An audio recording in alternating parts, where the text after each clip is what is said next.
everyone. Today we start from trade to territory. So yeah, today we start from the Britishers. This chapter usually consists of the Britishers who had started their trade in the 1600s and have been the ruler of the country by the 1800s. So let's start the chapter without any further delay. Okay, so first you I'll just tell you which parts to learn. You will learn those parts. So everyone, I just want to make you clear of one thing, that the readings which are given under the headings of each picks. See, Bahadur Shah Zafar and his sons being arrested by Captain Hodgson. Like these parts you will not learn. Okay, say after Aurangzeb there was no powerful Mughal ruler. These parts you don't have to learn. They will not come in your examinations. Like I'm saying more, I saw in the last chapter, and the source, one source, to no need of learning all these things. This will not come. Okay, these purple boxes will not come for all of you. Yeah, but only that. Yes, elsewhere will also not come. Okay, just which part, the italics part which is written in your book, you will learn that. So let's start. Aurangzeb was the last powerful Mughal ruler. Okay, during this time, the Mughal ruler was in the zenith of its reign. Okay, so he established a control over a very large part of the territory that is now known as India. Almost the whole India was under the Mughal rule. Now, after his death, many Mughal governors and big zamindars began asserting their authority. Okay, they rose to independence as powerful regions emerged in various parts of India. Delhi could no longer function as an effective center. So Delhi could not function as an effective center. Now, by the second half of the 18th century, a new power was emerging on the political horizon. The British power, the invaders. Okay, so did you know that the British had come from a small trading company? So let's see that. Okay, they had come to trade with us. So East India Company, in the 1600s, the East India Company acquired a charter from the ruler of England, Queen Elizabeth I. So they took permission from Queen Elizabeth I. Then what did they do? She granted it, and uh, what did the charter? What was written in the charter? It was written that no other trading company could, that no other trading company in England could trade with the East India could compete with the East India Company. Okay, so no other trading companies can compete with East India Company. That means the trading companies can trade in the other parts but not in India. Okay, so then what happened? With this charter, they took ventures out from the oceans and looking for new lands for which they could buy and good at a cheap price. Okay, and carry with them back to Europe to sell it at higher prices. So they were obviously looking in their profits, and therefore they thought that we'll buy less priced things and we'll buy them with a higher price in England. Okay, so let's just see. Now the company back to Europe. So the company did not have the fear of competition from any other trading companies as of the charter.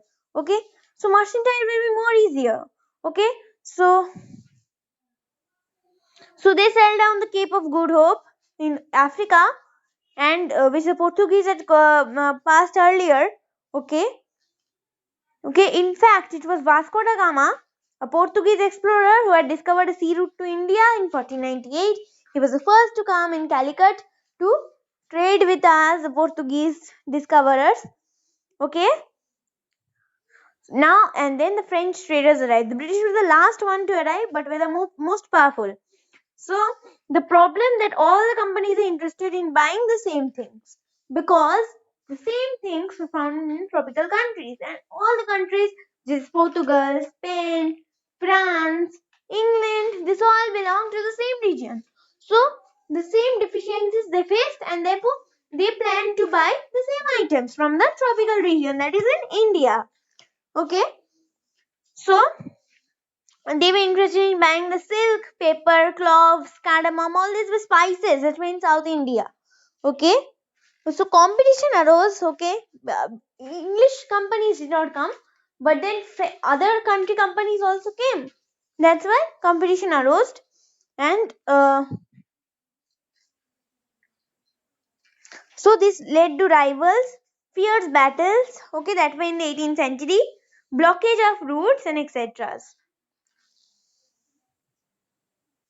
This effort to fortify the settlements carry on a profitable trade. Okay. Now, East India Company began trade in Bengal. The first East India factory was set in the banks of River Hooghly. Okay. This was a base of, and it was known as factors. Okay, it was a warehouse. A factory was a warehouse. The definition you need to learn, where goods for export were stored, and it had offices where the company officials sat, and they had residence also where they stayed. Okay. um, Now, 2 years later, it bribed Mughal officers, okay, and the company zamindars rights over 3 villages, okay. So now they occupied 3 villages after several years, okay. These 3 villages comprised Kolkata, the capital of West Bengal, till date, okay. So it also persuaded the Mughal Emperor Aurangzeb to issue a farman granting the company to trade with uh, to trade duty free. So what did Aurangzeb do? What mistake did he do? He allowed the company to work duty free. Okay, this was a mistake that Aurangzeb had committed. I think not Aurangzeb. I think Farooq Shah had committed this mistake. Okay, let me just check. Okay, and then I'll tell you. The company tried to continuously press for more concessions. Okay, and the company is pressed for them for more concession, and they manipulated. That means they multiplied the existing privileges that they had. Okay, so now Aurangzeb gave them the power to trade duty free, and they were not satisfied with this also.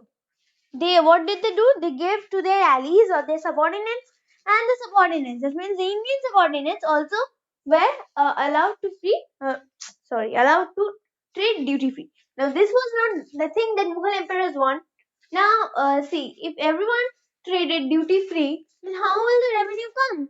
Okay, that's why I think Farooq Shah took away the rights. Okay, Farooq Shah took away the rights from them. Just a moment. Now, now to pay duty. Now, independent kingdoms were arising during this period of time. So, different kingdoms have different rules, okay, of themselves, okay.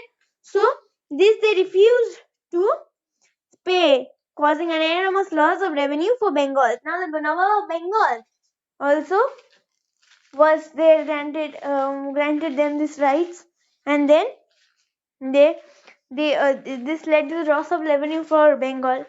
Okay, if you this revenue, the tax that was coming from trading was much high, which was loss of revenue.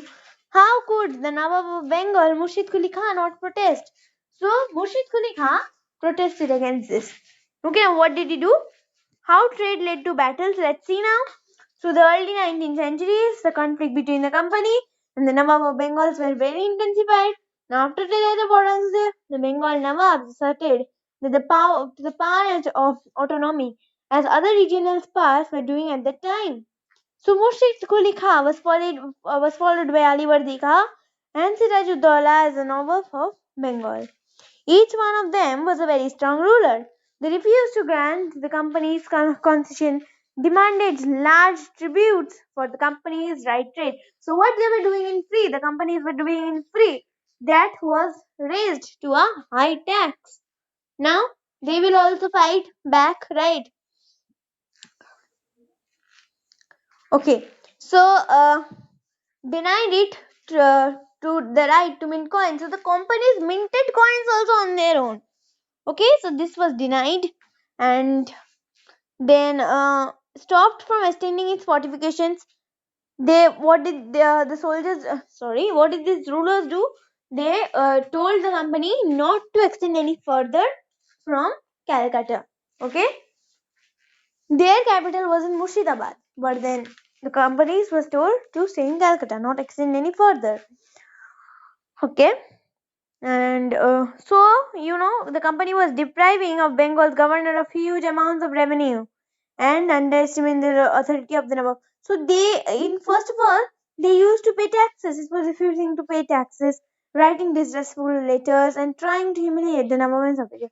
So first of all, they accepted that. But then they saw that yes, we're having lots of revenue, right? We cannot get that much profit. All the profit is going as tax. So what did they do?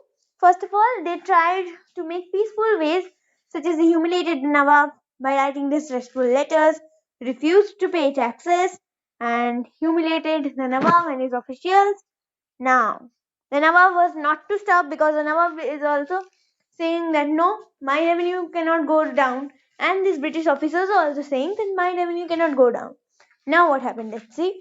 So, the company on its part declared the unjust demands of the local officials. Okay, so they thought that it was unjust to collect revenue. Okay. Huh. So all this, they enlarged their settlements, they buy up villages, and rebuilt its forts.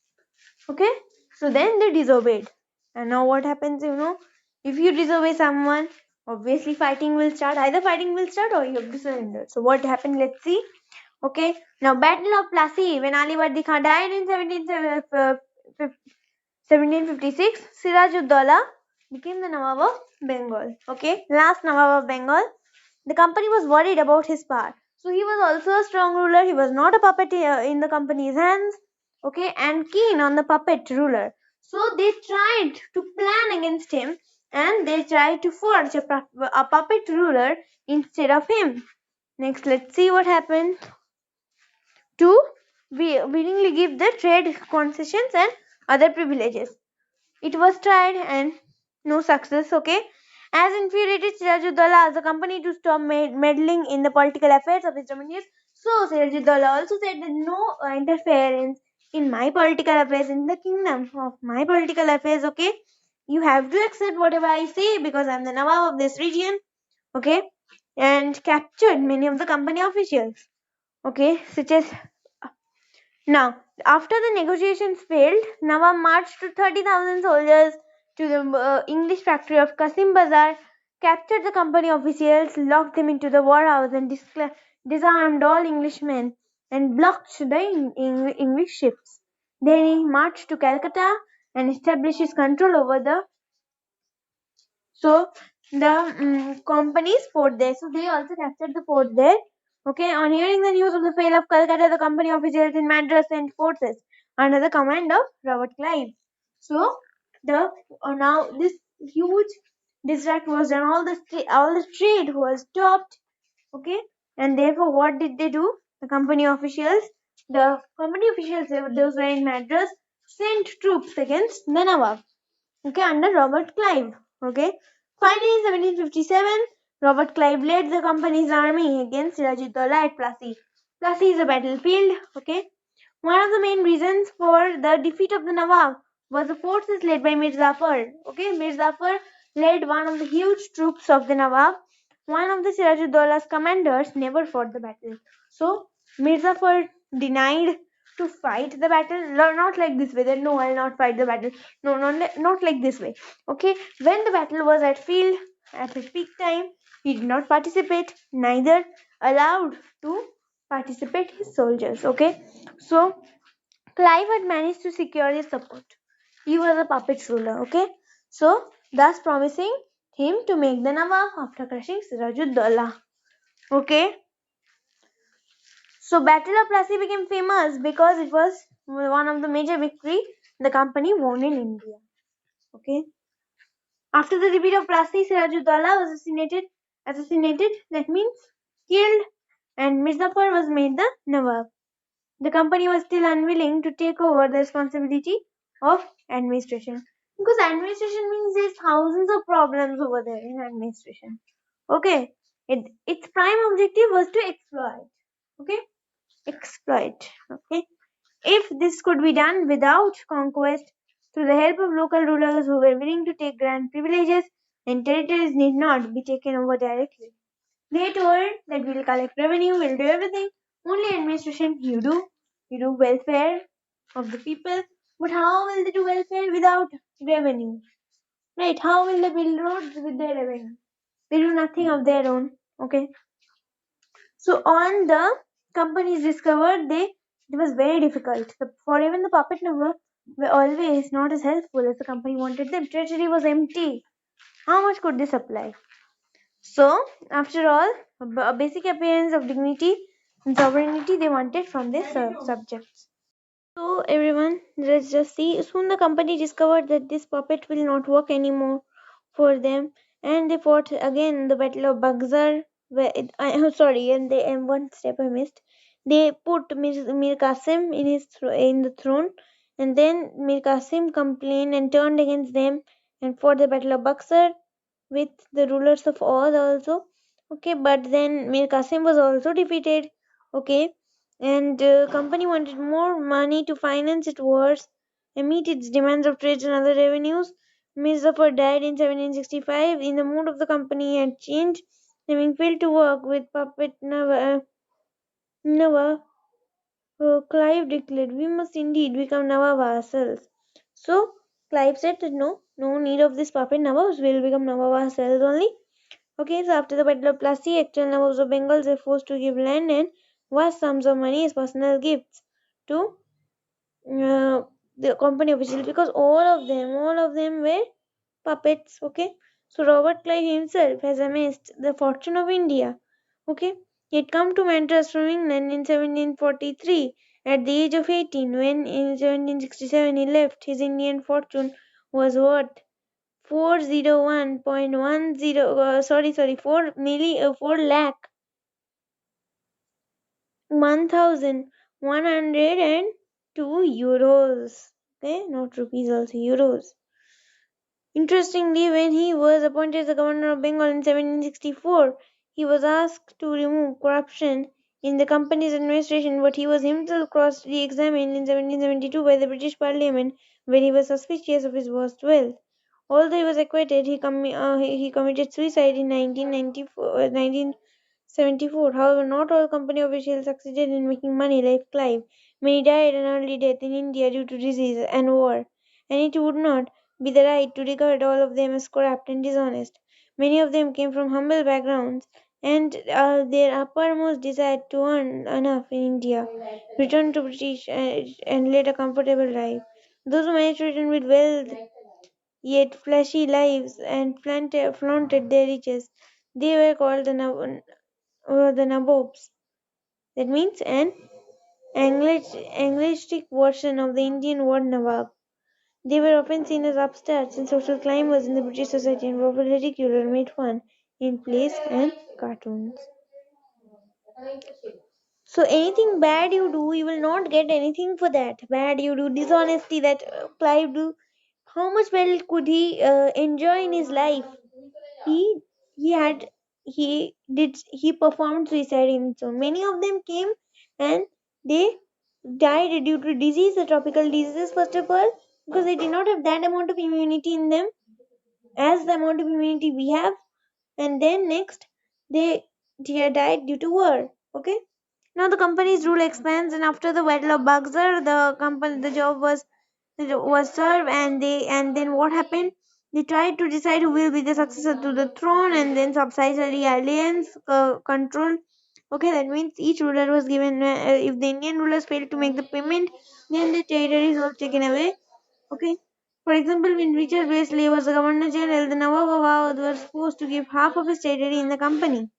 Okay, as he failed to pay subsidiary forces. Hyderabad was also forced to cede territories on the similar grounds. Now Tipu Sultan will learn about some rulers. Tipu Sultan, now Mysore had grown in strength under the leadership of Hyder Ali, and is famous on Tipu Sultan. You know the Tiger of Mysore, he was called. Okay, and then Tipu Sultan stopped the exports of sandalwood because he was also seeing that the Britishers were not at all, like, he was not comfortable with the Britishers. Okay, he thought that the Britishers were trying to rebel against me. Okay, in 1785, Tipu Sultan stopped all the exports of sandalwood, pepper, cardamom, etc. Now relationship with the French in India and modernized army were with their help. So he chose to establish a close relationship with the French, not with the English. Now the British were furious. They saw Hyder and Tipu were ambitious, arrogant, and dangerous. Okay, so four wars were fought in Mysore. The last one, the Battle of Seringapatam, did the company ultimately win a victory. Tipu Sultan was killed defending his capital in Seringapatam. Mysore was placed under the former ruling dynasty of the Wodeyars, and a subsidiary alliance was imposed on the state, just like the puppet rulers of Bengal. Now the war with Marathas. Now in the late 18th century, what happened? The Marathas' dreams of ruling Delhi were shattered because what happened? Third Battle of Panipat occurred. Okay, they were ministered under different chiefs. Okay, Holkar, Goyak, and Monsley. Their chiefs were together under the confederacy of a Peshwa. That means a minister, the king actually. Mahadi Sindhia and Nana Pandis were the Maratha soldiers. Now Marathas were substituted due to a series of wars. The first war ended in 1972 again with the English. Okay, the Treaty of Salbai was there was no clear victory. The Second Anglo-Maratha War was fought on different fronts. The British gaining Odisha and not territories on the north in Yamuna, including the Agra and Delhi. In the third Anglo-Maratha War, they crashed the Marathan power. Okay, every time the British were winning, Britishers' peak time in India was this time. Okay, and the Peshwa was removed and sent to Bithur in Kanpur with a pension. Okay, now they came to the south of India. Sorry, Vindhya. Sorry, the claim of the paramountcy. Now we'll see what is that. Now it is clear from the above 19th century of the company pursued and advocates its policy of territorial expansion. So everything was under, almost the whole India was under the British rule. Lord Hastings took a new policy, paramountcy. Now the company claimed that its authority was a paramount or supreme, hence its power was greater than of the Indian states. They said that we are great than the Indian states. The view continued to guide later as British policies. This process did not go unchallenged. The British tried to annex the small state of Kithur. Okay, Rani Channama took the arms and led an anti-British resistance movement. She was arrested in 1824 and died in the prison in 1829.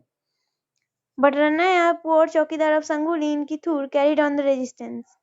Okay, with popular support, he destroyed many British camps and records. He was caught and hanged in 1830.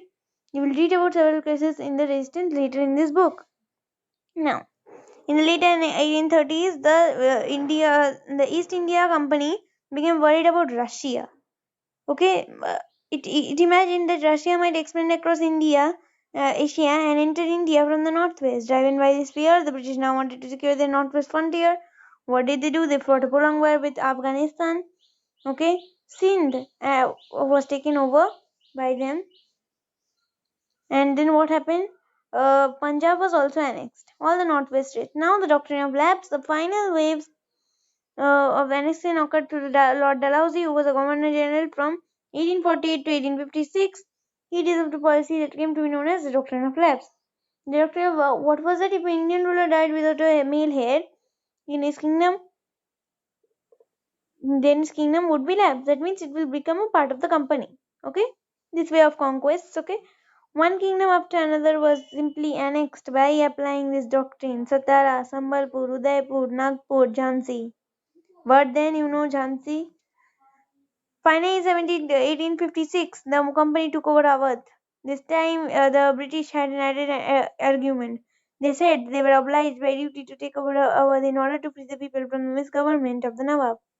Enraged by the humiliating way in which the Nawab was disposed, the people of Awadh joined the great revolt that broke out in 1857. Now, a new administration was set up. Governor Hastings set up a new administration. Okay, he expanded everything. By the time Bengal, Mumbai, and Madras, everything was under their control. There were three presidencies: Bengal, Mumbai, and Madras. Okay, so each governor ruled each presidency. Warren Hastings, the first Governor General, introduced several administration reforms. The new system of administration was established. Okay, the district was to have two courts, a criminal court and a civil court. Okay, Maulavs and Hindu Pandits interpreted the Indian laws for the European district collectors who presided over civil courts. The criminal courts were still under a Qazi and a Mufti, but under the supervision of the collectors. Now, the major problem was that Brahman Pandits gave different interpretations of local laws based on the different schools of Dharma Shastra. To bring uniformity, 11 Pandits were asked to compile a digest of Hindu laws, and we had translated this into English. And in 1778, Muslim laws were also compiled under the European judges. Okay, and a new Supreme Court was established. Now, the company army, the colonial rule in India brought in some new ideas of administration and reforms. Okay, the Mughal army was mainly composed of cavalry, infantry, and infantry and archery and sword.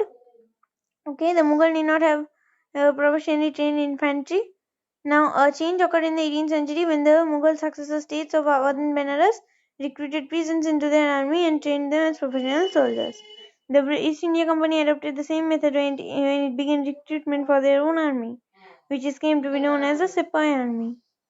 Okay, the warfare technology in 1820, the cavalry requirements of the company's army declined. Okay, this is because the British army was fighting in Burma, Afghanistan, and Egypt. Okay, with masks and matchlocks. So British began to develop a uniform military culture. So increasingly subjected to the British style of training, often created problems in caste and community feelings. Okay, they had a separate religion, we have a separate religion, so obviously problems will be created. Could individuals so easily give up their caste and religious feelings? Could they see themselves only as soldiers and not as members of the community? What did the supervisor? How did they react to all this? The revolt of 1857 gives a glimpse of the world of the sepoys. We'll read it in chapter 5. This was the video.